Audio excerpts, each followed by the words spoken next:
Hello everyone, welcome back to Heroes Palace. Today's kind of a lazy Sunday for us. Yeah, we know football's going on, Right. but we got other things in mind.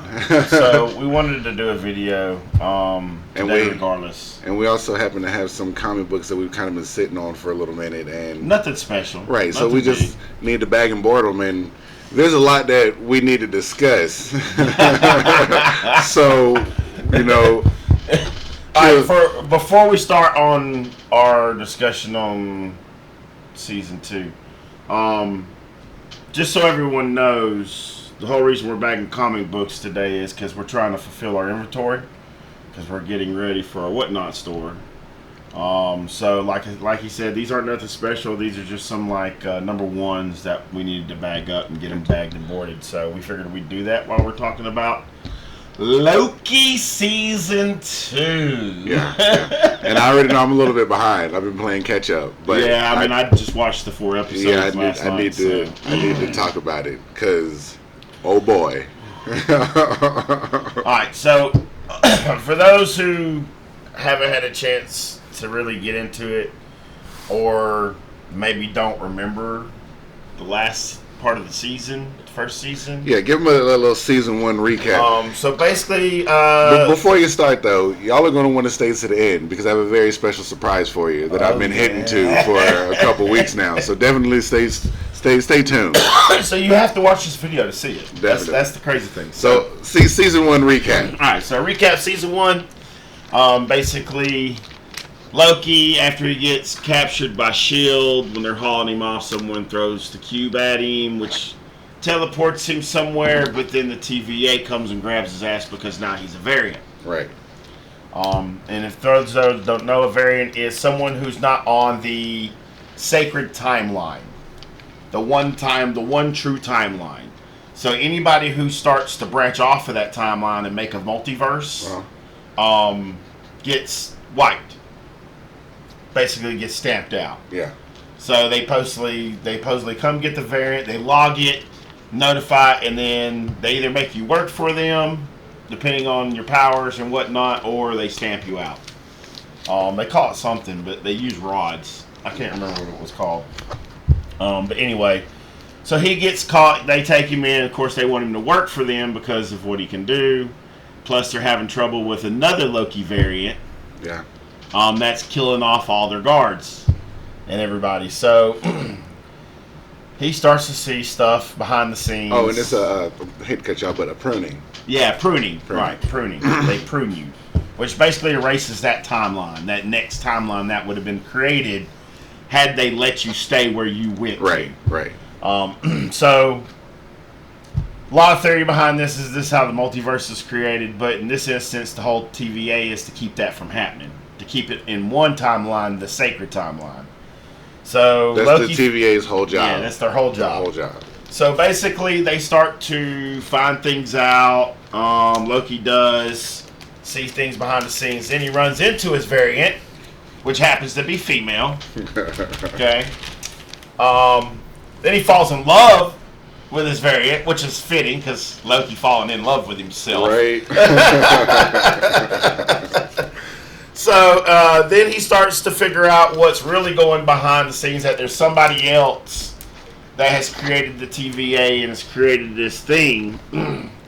So he wants to go to the end of all time, and see this creator, and he does. And it's our good old boy, Kang the Conqueror. Well, not He Who Remains. Kang, it's He Who Remains. It's a variant. Okay, he's the one that, long time ago, all his variants got together. There was a big ass war. He's the one that kind of like stamped him out and erased all the timelines to keep him from coming back. Right. And he's the one that created the TVA. And he calls himself the One Who Remains. He Who Remains, because he's the one that was left. But his thing is, he thinks it's a justice thing. Yeah. Like to keep the evil parts of himself from coming and conquering all of the universes. And all the multiverses, because that's basically what Kang the Conqueror does. So, in the season, Loki finds this out, and then He Who Remains starts talking and, discussing why he's doing what he's doing. And Loki starts to realize, oh shit. Yeah. Okay, maybe there is something more dangerous out there that we don't need to be fucking with, or we don't need to be woken up. But Sylvia ain't trying to hear all that. Sylvia wasn't trying to hear all that. She wanted this motherfucker dead. But I mean, he warned him. Yeah. If you kill me, you're about to start it. So she kind of faked it, like, and then they kissed, fitting, and then then she kicks him through a time door. And that's basically, and then she kills He Who Remains. And that's basically where season 1 ends, right there. Right?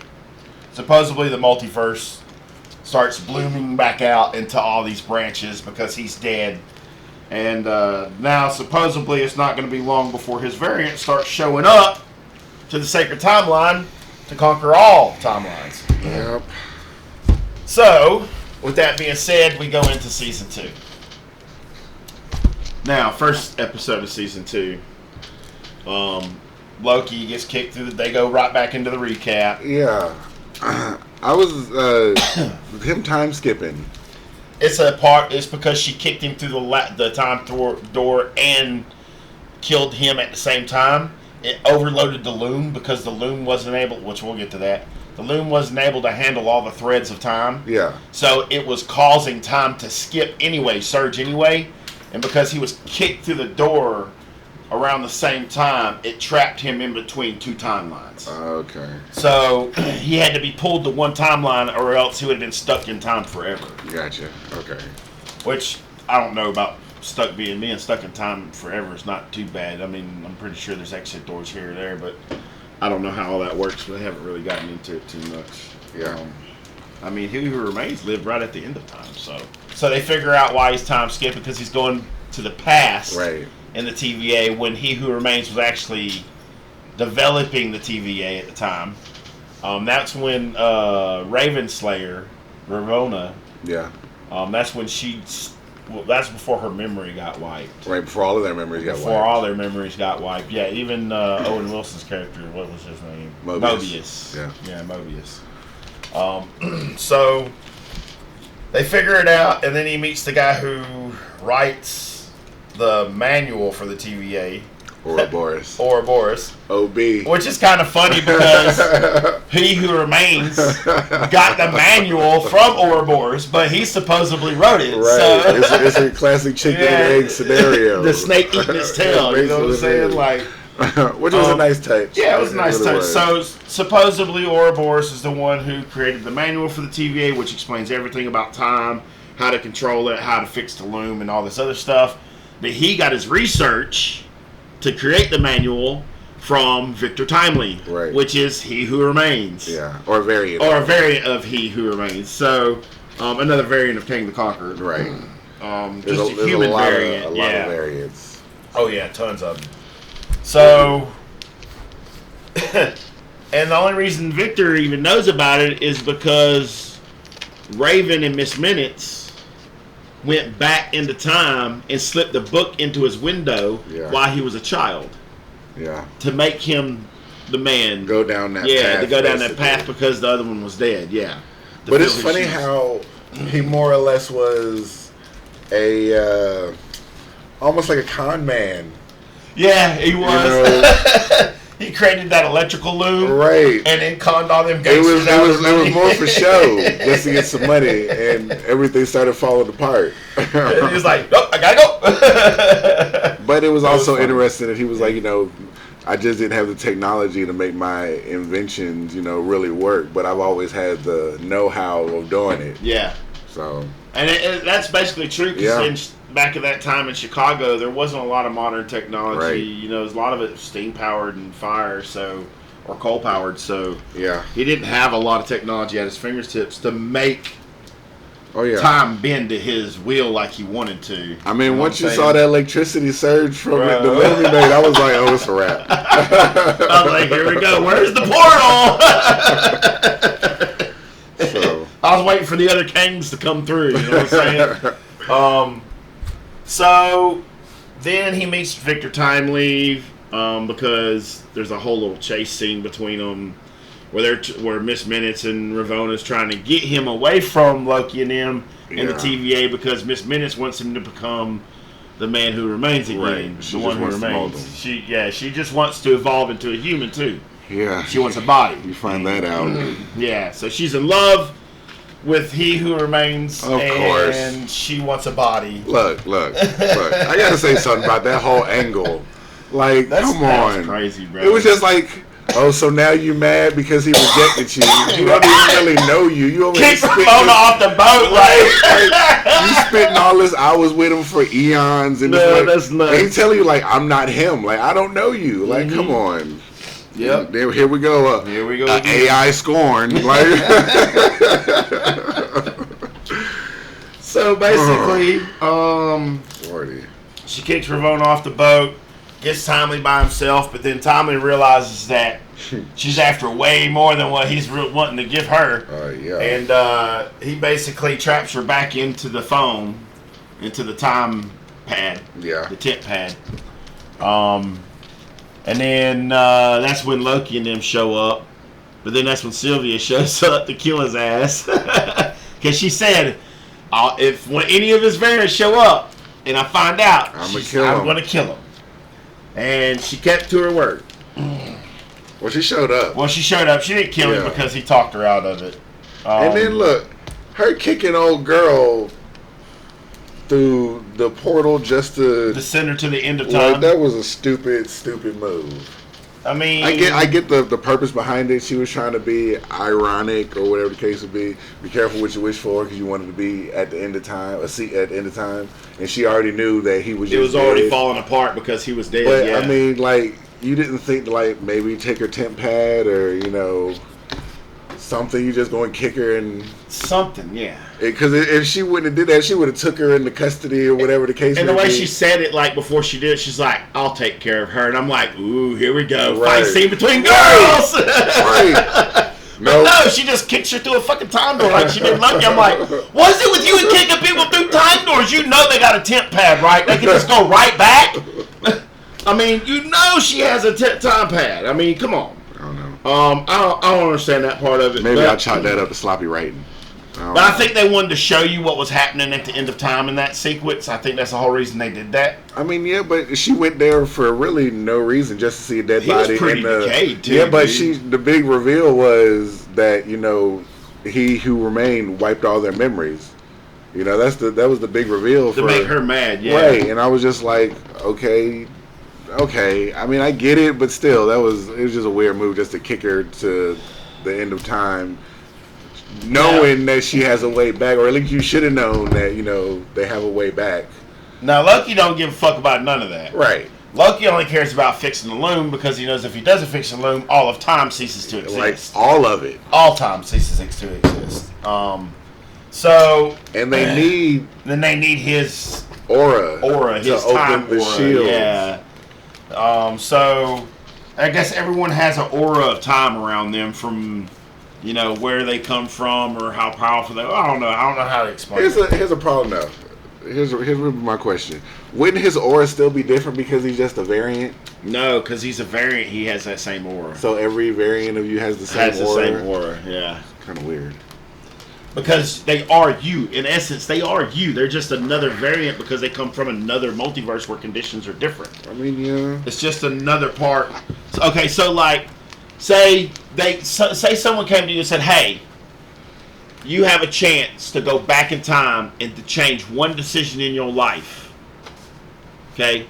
And I'm just going to go ahead and tell you, it doesn't matter what decision you change. Any decision you change in your life is going to set you on a different path. Right. It's going to change a lot of stuff in your life. Right, the snowball effect. Yes, yeah. I mean, it just does. So, I mean, have you ever watched the movie Click with Adam Sandler? Oh, yeah. Yeah. So no matter how many times you go back, I mean, even the butterfly you're creating effect. another variant. So you go back the first time, that's your first variant. Yeah. See what I'm saying? So your variant, it's not actually your variant, it's you. So you went back in time to change something, but your variant stayed in your place to keep living that timeline out. Right. See what I'm saying? Right. But you went to go to another timeline where you did this, where you became a football star instead of breaking your knee or hurting yourself. This time you were a successful football star, had a lavish life. You know, you're married to somebody different, had different kids, different lifestyle. You know what I'm saying? Just that type of shit. So, again, time's a wibbly wobbly thing. And so, He Who Remains was just trying to condense it into one timeline. So it wasn't.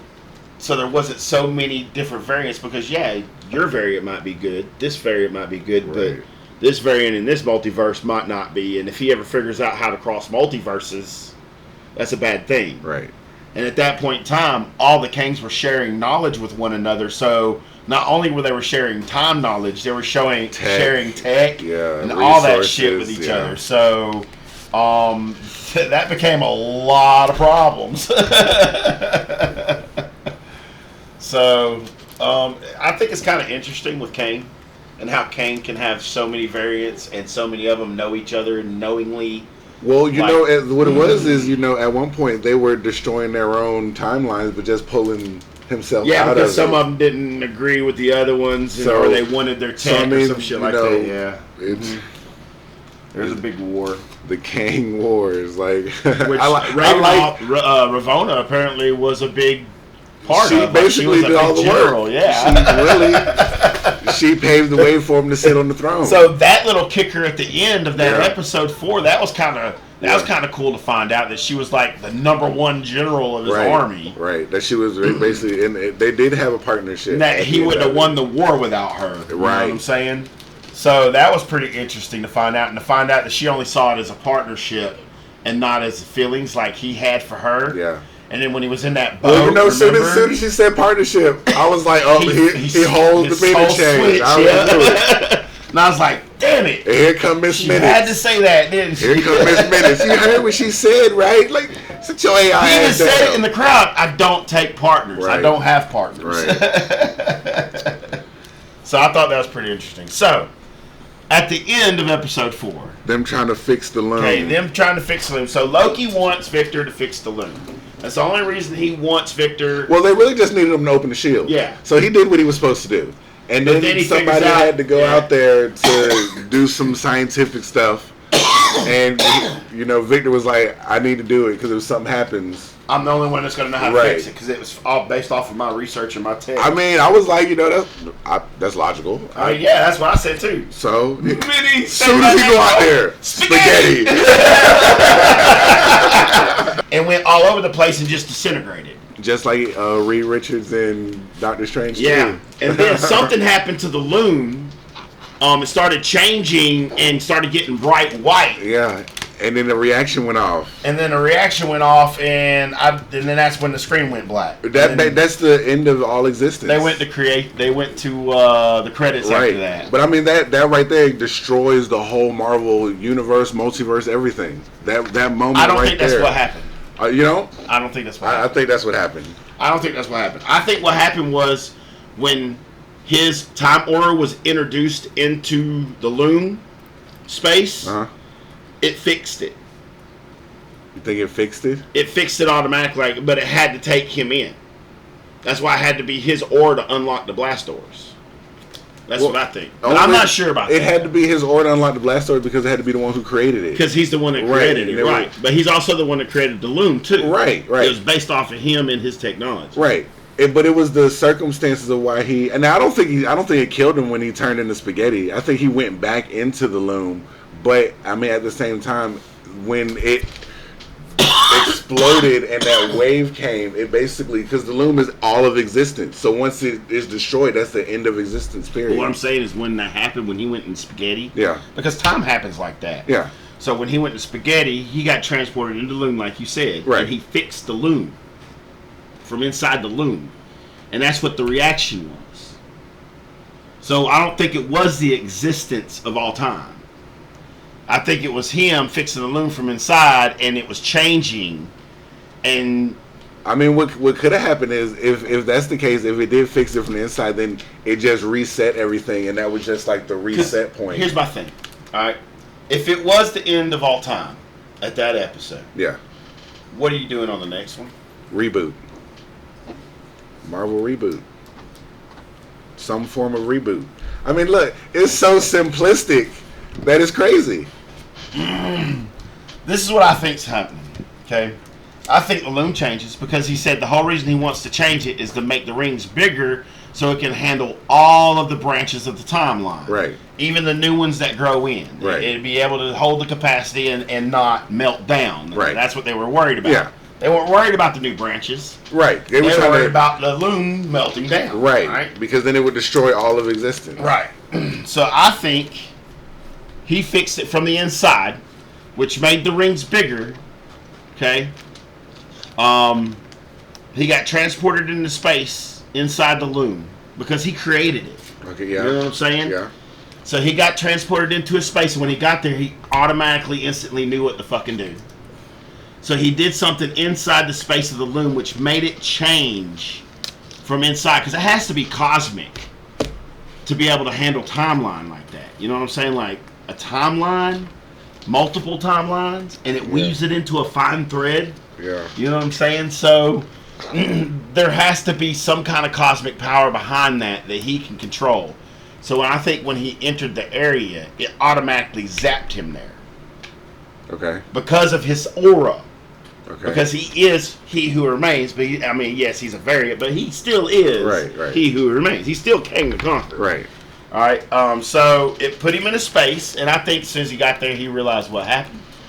Now this is just my theory on the next episode, okay? Right, because it'll be out in a couple days. So, and it's probably not at all what's going to happen. And I mean, there's only 2 episodes left. There's only 2 episodes left, so. So I think it fixes it.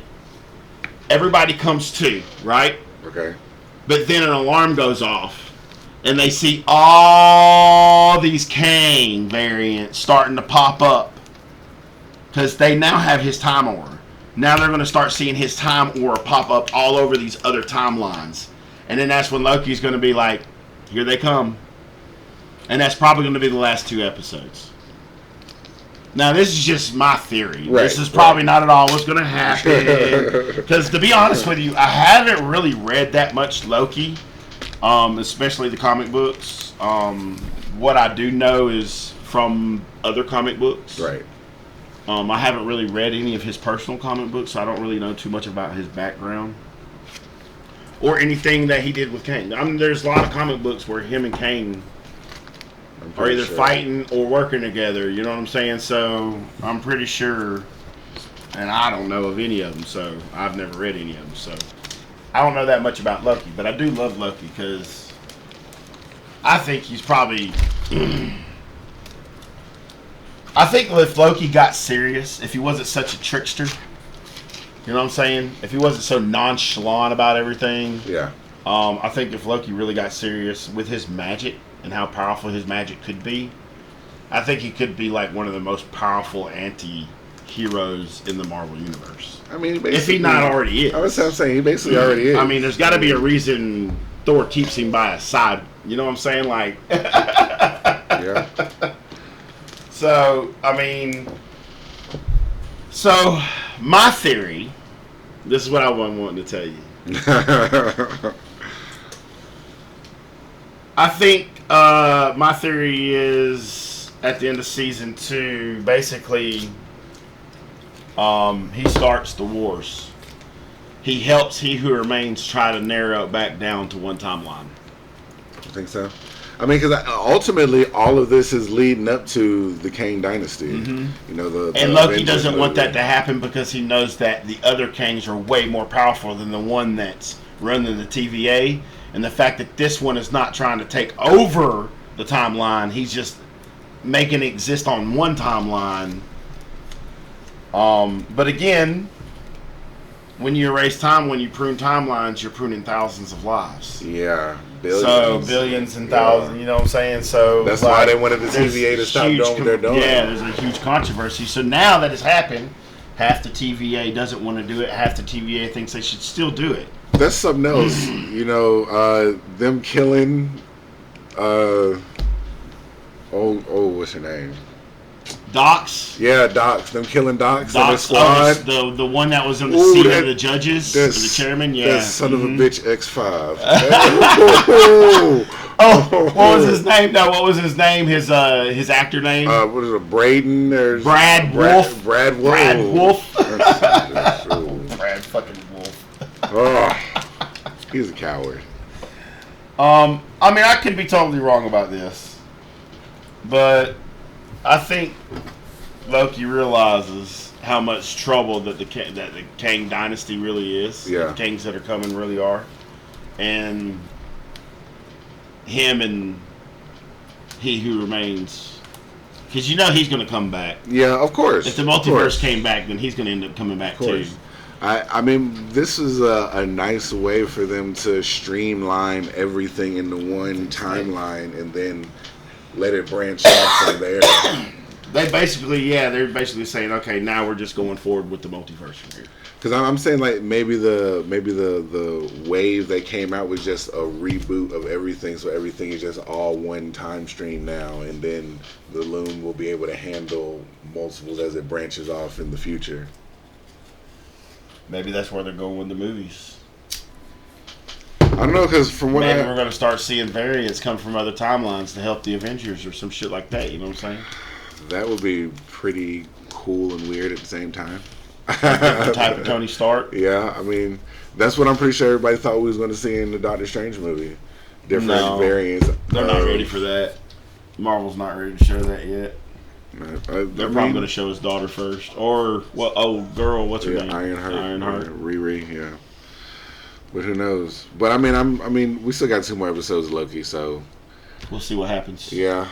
So just a little bit more. I hate that they ended it that way. Like white screen and black screen, and all of a sudden credits. That's one of those cliffhangers where you just like, for real, you just want to throw something to fucking TV. When it went dark, I was like, okay, they at least going to give you another like maybe 2-second clip or something, because it paused so long. It's like, wait, what? I was like, really? That's what you would have used the last 10 seconds of the footage for? I was upset about that myself. So we'll definitely watch the last 2 episodes and see, and we'll see if my theory was correct. Well, at least some of it anyway. I think some of it would be correct. Right. I don't think all of it will be correct, but I do believe parts of it will be correct. I don't think that's the end of the Loom. Oh no, definitely not. If it was the end of the Loom, then it'll be the end of all existence. I don't think they're ready to burst through that hole just now, yet. what really actually happened, who knows? We'll see. Who knows what they'll write? You know what I'm saying? These writers are something else. Are you ready to show off your surprise? I am. Surprise, sir? And if y'all are still with us, hopefully you are. Thank you so much. And if you haven't already subscribed to the channel, please hit that bell notification after you subscribe, so you'll be up to date to the videos that we drop. Now, I've been talking about this for a good little minute. Good minute. We've been waiting on this for a minute. Yeah. So I got something way back in like July. I had ordered a comic, and it finally came.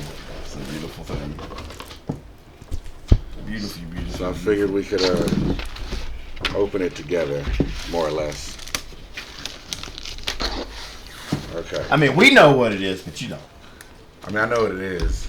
We're going to see what it is together. Ready? Y'all ready? Here we go. Oh. 9.8 Invincible #2, that Adam Eve. Woo! Cover signed by Tyler Kirkham. Oh, it's signed? Yeah, that yellow label CGC signature series. Gotta love that. Yes, had to add it to my collection. Gotta and with that. Invincible 2 right around the corner. Yep. Something to look at while I watch the show and think about ideas to talk about. We have a #1. Yeah. A #2 and a #1 facility. Yeah. So, with Invincible 2 coming out, we definitely going to be talking about that, because we know that show's about to get crazy. Yeah. And that's anime, so... Yeah. And if you follow the comics, like, you already know where it's going. So we're definitely going to be talking about that. And I also want to see, I know it's not coming out anytime soon, but The Boys, Did you watch the ending of the first season of Invincible? Oh, yeah. Brutal. Yeah. It was brutal. I mean, hell, that first episode was brutal. Like, You're right. I okay, mean, the whole season was pretty much brutal. But once again, thank y'all for stopping by the channel. Yep. We always appreciate it. We love your input. Always. So what did you think about Loki? Are you ready for the ending? I mean, 6 episodes is kind of short. I mean, they're leading right into the Kang Dynasty and everything that happened, Secret Wars, everything that happens with Kang. Yeah. So we're about to see where it's about to go. And the Marvels is right around the corner, too. So I'm pretty sure it's going to be a nice little end credit scene waiting there. Yeah. So definitely tell us what y'all think. Leave a comment in the comments. We love it. We love to see y'all's comments. Definitely putting out some more shorts. So we'll keep it going. Once again, we appreciate you stopping by.